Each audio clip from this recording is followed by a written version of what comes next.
dari tidak muslim menjadi muslim. Itu hakikat dakwah. Lalu setelah berdakwah ada yang namanya nasihat. Nasihat itu dari yang muslim ingin diarahkan menjadi muslim yang lebih baik. Maka ini namanya nasihat. Makanya kalau kiai itu betul, kalau disuruh ceramah itu bukan dakwah, tetapi mau'idhatun hasanatun. Karena sudah, kalau dakwah itu kan konsepnya mengajak orang yang belum muslim menjadi muslim. Bukan orang yang sudah muslim dimuslimkan lagi dengan muslim yang aneh-aneh. Maka ini tidak dakwah. Maka dakwah itu ud'u ila sabili rabbik, dari yang tidak mentauhidkan Allah menjadi mentauhidkan Allah. Tetapi pada dasarnya baik nasihat atau apapun, kalau kita lihat Al-Quran ya tetap bil hikmah. Hikmah itu harus dengan pengetahuan, harus dengan ilmu yang mumpuni. Bil hikmati wal ud'u ila sabili rabbika bil hikmati wal mau'idatil hasanati, dengan ucapan yang bagus. Makanya fenomena-fenomena di sini itu tetap pada dasarnya tetap dengan ucapan yang baik. Kalau misalkan tidak diikuti, ya didoakan saja semoga Allah membuka hatinya. Itu aja. Ya, tidak perlu kita harus marah-marah, tidak perlu harus ngeyel, tidak perlu harus memaksa. Karena mengarahkan kebaikan itu ya memang bertahap. Kalau hari ini gagal, doakan dulu. Allahumma hdi qaumi fa innahu la ya'lamun. Nabi itu kan mengajak orang Thaif kan ditolak. Maka doa daripada baginda Nabi, Allahumma hdi qaumi fa innahum la ya'lamun. Ya Allah, beri petunjuk kepada kaumku, sesungguhnya dia belum tahu. Gitu saja. Simple. Doakan Allahumma hdi qaumi fa innahu la ya'lamun. Ingat. Oke, monggo. Waalaikumsalam warahmatullahi wabarakatuh. Barangkali karena saya belum itu perjalanannya saya sebelumnya ini dalam kita perjalanan di dalam perjalanan pakai mobil umum lah katakan, dan kita berkali-kali mungkin masuk ke kamar mandi karena ingin buang air kecil tipis, dan ada suatu keyakinan bahwa ya, ada cipratan di dalam baju kita. Tapi dalam perjalanan kita harus sholat, sedangkan kita nggak bawa baju ganti katakanlah, apakah kita tidak sholat kah atau sholat saja?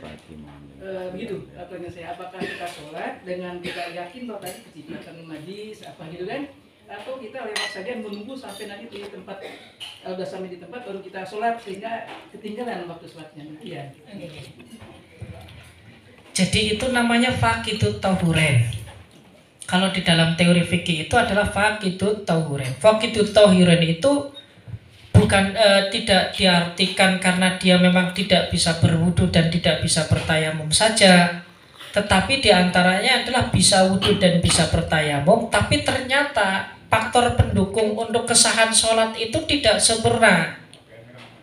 Pakaian kena najis, sedangkan menutup aurat itu adalah hukumnya wajib. Sementara dalam perjalanan kita hanya membawa satu baju. Kalau solusi fikih aslinya demikian aslinya. Ini hukum asli. Kalau memungkinkan sholat dalam keadaan telanjang boleh, tapi ini alternatif terakhir. Ini kalau solusi fikih. Solusi fikih itu kalau ini ada di Fathul Mu'in. Kalau mungkin bisa menutup aurat dengan menggunakan apa itu? Ndut tanah liat itu bisa dilakukan, tetapi ini kan termasuk adalah iftirati di dalam fikih yang menurut saya itu di dalam kenyataannya kan jauh, kecuali kalau orang primitif. Maka kembali lagi untuk menjawab, jadi kalau orang yang seperti tadi dijelaskan, ini berarti orang yang memang faqidut tahuren. Faqidut tahuren itu memang orang yang memang ya wudu dan tayamumnya itu tidak bisa untuk menjadikan sholatnya sah karena bajunya mutanajis. Maka solusinya gimana? Dia tetap sholatnya dihormatil waktu. Karena sholat dia tidak sah, hanya saja dia sholat untuk menghormati waktu. Dan ketika sampai rumah, maka dia mengulangi sholat tersebut. Kan khawatir kan? Kenapa ada sholat dihormatil waktu? Barangkali belum sampai rumah terjadi sesuatu yang menjadikan kita pulang ke rahmatullah, Allah yarham.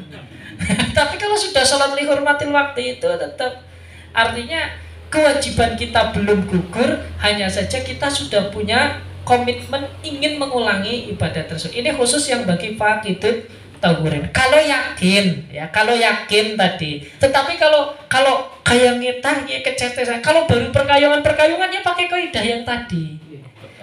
Kalau baru perkayaan, tapi kalau yakin misalkan tadi saya ini pas mudun sing mobil gue nguyuh ning katok lah semacam ini kan sudah yakin ini beda ngompol.